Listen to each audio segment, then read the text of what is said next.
Hello Forza fans once again. We're here at the historic Spa circuit in Belgium, but first the highlights from Suzuka, Japan, where our hero Hot Circuit rides in the 1939 Maserati 8 CTF. Honestly, if they keep doing these retro-featured multiplayer races, I'm going to keep doing these terrible impressions.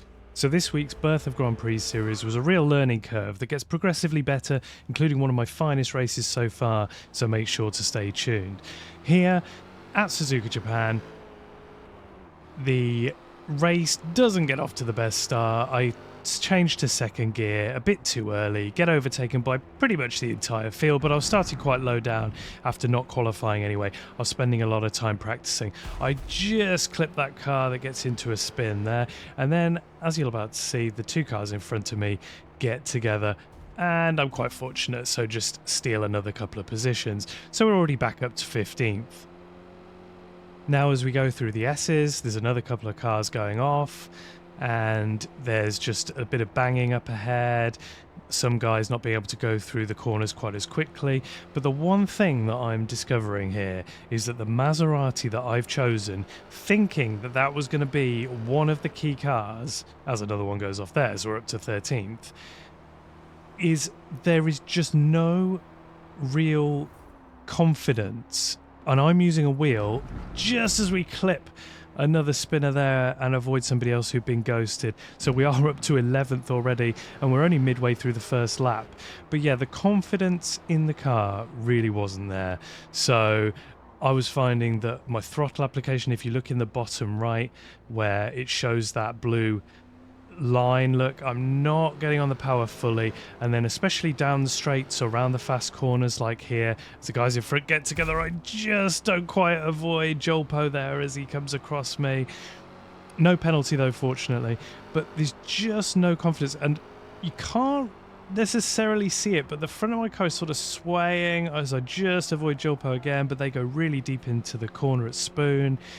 I'm just trying to get them, and yep, they drift off the track. So I'm actually up into the top 10, and we're not even at the end of the first lap yet. So it kind of went from a bit of a disaster at the start line to not being too bad. But I get overtaken here, look, because I just can't apply the full throttle.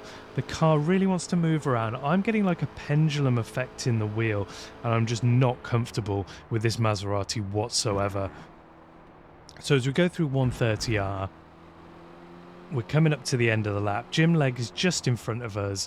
I'm now in 11th place. They get a spin. I just keep it tidy, get on the power just at the right time, and they tuck in behind. So once again, I'm up into the top 10 at the end of the first lap. This is just proving very, very difficult. So I'm just not able to apply the full throttle down the straight. It really doesn't feel right. And I wasn't sure at this time whether this was going to be a complete washout this week, because I'm just getting overtaken again because the Ferrari is clearly more comfortable, or at least the driver is more comfortable on throttle than I am. But I thought the Maserati would be a pretty safe bet. It looked powerful, it looked like a decent car, but I really just can't do it. Through the corners, I'm actually doing okay. Like here through the S's, I'm sort of, as another car goes off, but I am only back up to 10th because I've been overtaken by Jim Legg. But Jim Legg goes wide there, as you'll see. And as we're just into the early part of lap 2, we are back into the top 10 in P9. Just as things were looking up, I'm pushing a bit too hard. I'm trying to get the confidence in the car, and I completely lose control and spin out and lose a few positions. So it is back to the drawing board on this one, just as the tyres start wearing low. Then, by lap 4, it starts to rain, and I'm pushing too hard and end up getting a bit of an embarrassing spin. Now, I've performed pretty well in these highlight reels so far in the featured multiplayer. My tyres were almost completely down to nothing at the rear, though. I was just pushing for one more lap in the wet, hoping to take my pit stop on lap 4 to have some decent tyres at the end. So as I go in for my pit stop then and come out, I'm down in P11. I have Jolpo just behind me, and it looks like we're in for quite an interesting finish, but now at least I have some grip. So as the race comes to a close on lap 7, I just bring it home in P8. So Not a particularly good race. It could have been worse though, and I was down to about 20th off the start line for changing to second too early. So as we come to the second race at Spa, I think, you know what, I don't want to race the Maserati anymore. I'm going to go ahead and take the Ferrari.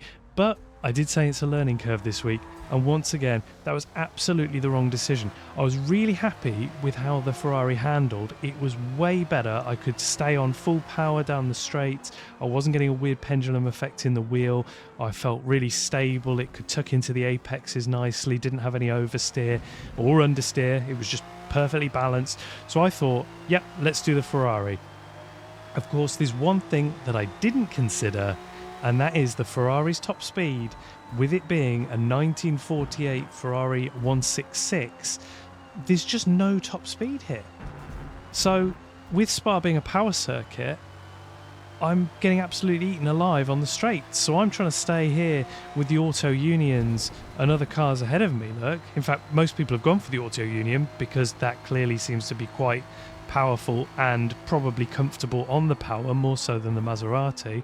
So as we come down here, I do try and sneak a few positions because the cornering is decent in this car, but I'm already quite aware that down here in 15th place, it's gonna be hard from here on in. I get a collision, I think somebody turned into me there, no penalty for myself though, and as we still come through almost to no name,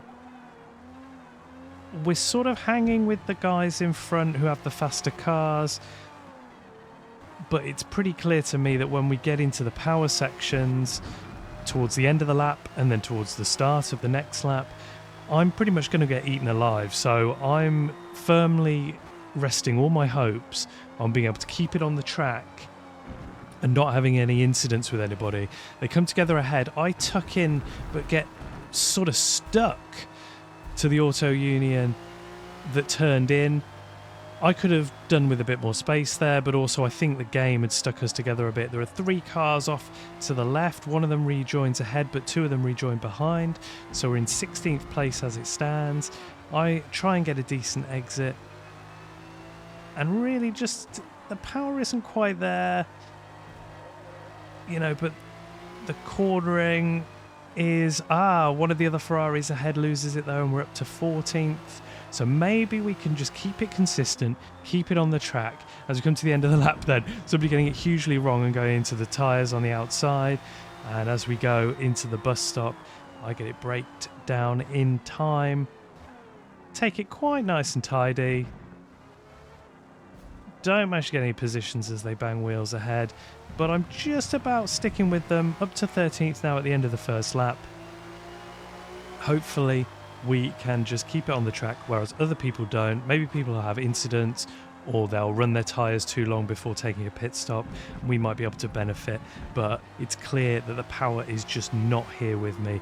So as we come further around the lap, we have cut ahead, and I get it all kinds of wrong. Pushing too hard, trying to make up for the lack of top speed. So as I come into my pit stop, I am 12th, but that's only because I've gone another lap, and some other people may have pitted early or may have lost it. And as we come out the pits, I've actually jumped one of the guys I came into the pits with, so I'm remarkably up to 11th. But at lap 4 of 6, I know this is going to be pretty tricky. So as we enter the 6th lap, P10, Drag Soldier ahead of me, just goes wide, and I managed to get the position. I know they're going to be coming back at me, so I just need to take Eau Rouge Radio on tidy. They actually end up coming back to me here as we go into Pouhon. You see the fly of sparks there. They crashed into the side of me.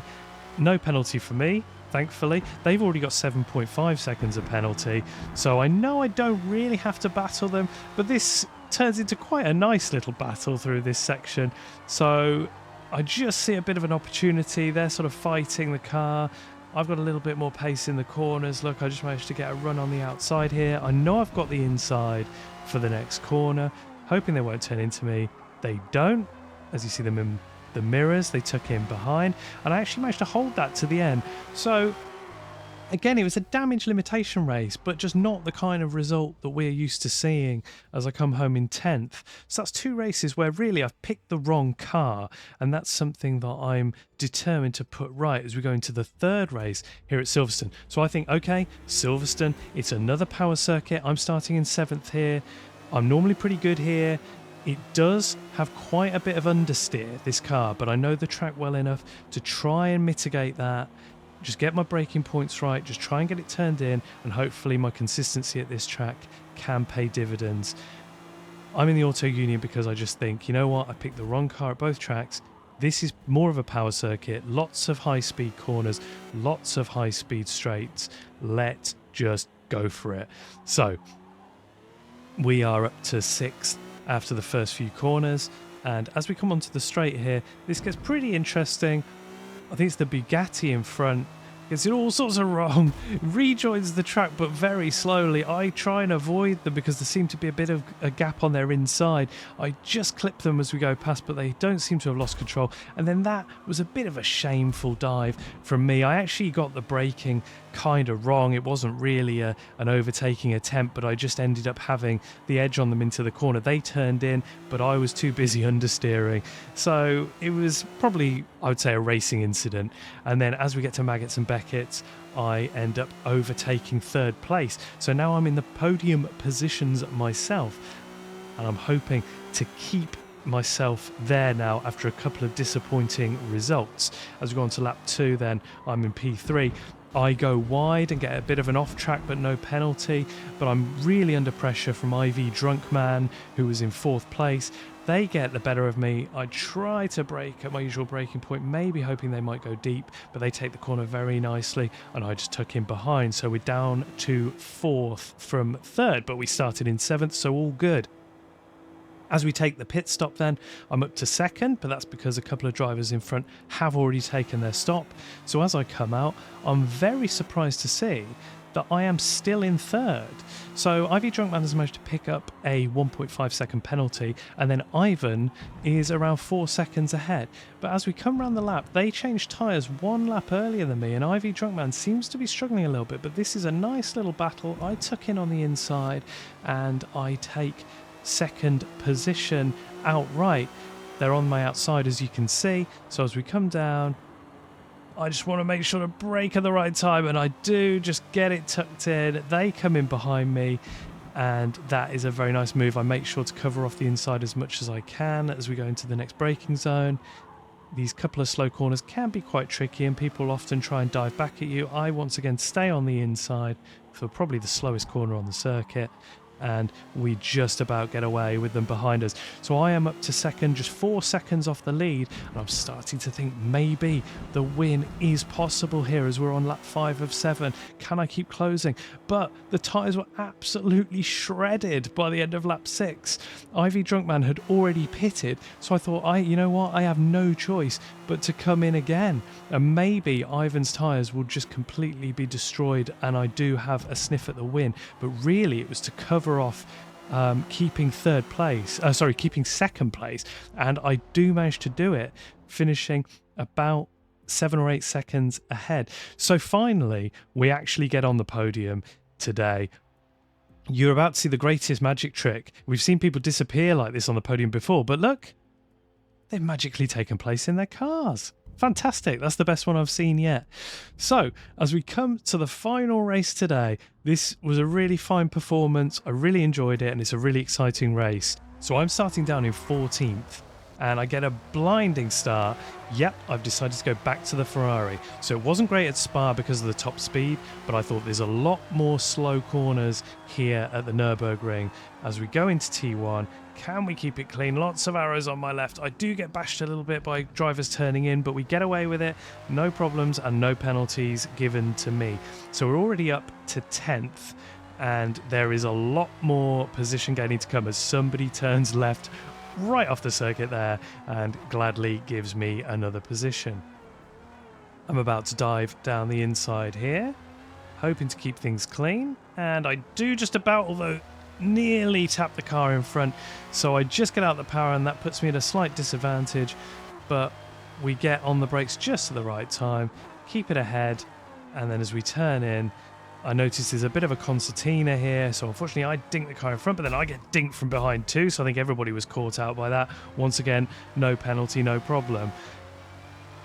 As we come down to the hairpin now, I just want to make sure to get my braking point right, don't want to accidentally ram anybody. Tuck it in to the inside, a couple of cars go wide, in fact 3 cars go wide. I say thank you very much, there's a spinner behind as well, and we are straight up to 6th, and we're not even at the Schumacher S yet, but now we are. And I notice that it's pretty much just the Auto Union cars ahead of me, look, all those silver cars. So I am the top Ferrari already in 6th place. Fantastic, maybe we can get some more places back. I did feel suddenly very, very confident that this car was precisely the right choice finally. The Auto Union was the right one at Silverstone. This certainly, so just avoid a collision there. Get myself up into 5th place on the run down to the chicane at the end of the lap. It nearly goes horribly wrong here. Just about holding together as somebody else goes off the track ahead. They collide actually. And I get it break down nicely, just about, and smack, I get hit really hard. Not very nice there. I rejoin the circuit, and then you're about to see the finest bit of racing as I get hit from behind again. Hold it, just stay on the outside and prepare to drag down the start-finish straight. But what's this? I get tagged from behind, spun around, full 360, and amazingly enough, as I get ghosted, I come back facing the right way and I'm back on my way. We already catch up to Face Mercury, who I think it was who tapped me there on the straight and turned me around, and we get ourselves back up into 6th. On lap 2 as we enter the Schumacher S. I once again get sparks and a collision, so it's proving to be pretty difficult to race cleanly here without getting hit. We've been hit in the chicane, we were hit on the start-finish straight and turned around, and now we've been hit into the Schumacher S. And I just want to keep things clean. I don't want to have to do the same thing back to anybody. I want to finish as high as possible with some clean racing. So we'll see how we do. I nearly get into the back of Face Mercury there, but just get a little bit of a twitch and I'm slow on the throttle on the run down to the chicane. Then as we end the lap, Face Mercury goes deep. I think, you know what, I want to go down the inside please, and it all goes fine. P5 there has met the barrier and just seems to have pulled off, so I'm actually up to P5 myself now as we enter the 3rd lap of the race. So we're almost at the halfway point. How is this going to play out? Well, you'll have to see. Look at Richard there, is first by 13 seconds. So that seems pretty much a lost cause, but can I get another podium? We come into the pits on lap 4. I'm got up into 2nd at that time, but there were pitters in front of me. So I think as we come out of the pits in 5th, I get a slight problem with the throttle application again. That seems to have happened twice at Nurburgring now, where you have to lift fully off the throttle in order to get it to come back. Ginge Harbull ahead of me. I catch quite quickly. They have a 4-second penalty, but I don't think that's good enough at this point. There was part of me thinking, well, they've got a 4-second penalty. I don't need to go too hard, I suppose. I can always come in second by just hanging behind them. But I noticed that look at Richard, who was leading the race. Look, he's 7 seconds behind me and has taken 2 pit stops. So I'm starting to think now, well, actually, we're gaining time on Fafa Rocks ahead, who hasn't even taken a pit stop. There's a 4-second penalty here. There could actually be a race win on, but I noticed that look at Richard in 4th is catching me fast. I think they're already down to 6 seconds from 7 seconds a moment ago. So I can't afford to be held up too much if I actually do want to fight for the win in this race. 2 pit stops could possibly be the way to go, though. They were looking quick, and it looks like they've kept their tyres fresh by doing that strategy. Can I keep mine fresh enough by just doing a one-stopper? We will see. So as we come into the chicane, it's really clear that Fafa Rocks is really struggling, and amazingly they don't go into the pits. You think they'd take the hint at this point that they're just losing so much time. So I keep it near-ish the apex here, actually not at all, but just more on the inside. And then as Fafa Rocks gets a massive amount of understeer on the exit, that actually catches Ginger Bull out, and I jump ahead of both of them There's a collision here on the straight. I wasn't really doing much. I was sort of minding my own business on the inside, trying to stay away from everybody, but no penalty anyway. I get it braked nicely down into the first corner, and amazingly enough, I stay 3 seconds ahead of, look at Richard. And even after that 360 spin on lap 1 and getting hit a couple of times more, I have come home with the one-stop strategy in first place. So well done, look at Richard, for only finishing 3 seconds behind. That was very nearly the right strat, but no, we have well and truly learnt from our mistakes earlier on by picking the wrong cars for the wrong tracks, and we have taken a win. We are back up to safety rating S. We're up to 4,000, well, sticking around 4,931 skill. So thanks for watching. If you enjoyed this and you want to see more Forza highlights, challenges and opinions in the future, make sure to hit those like and subscribe buttons. See you next time.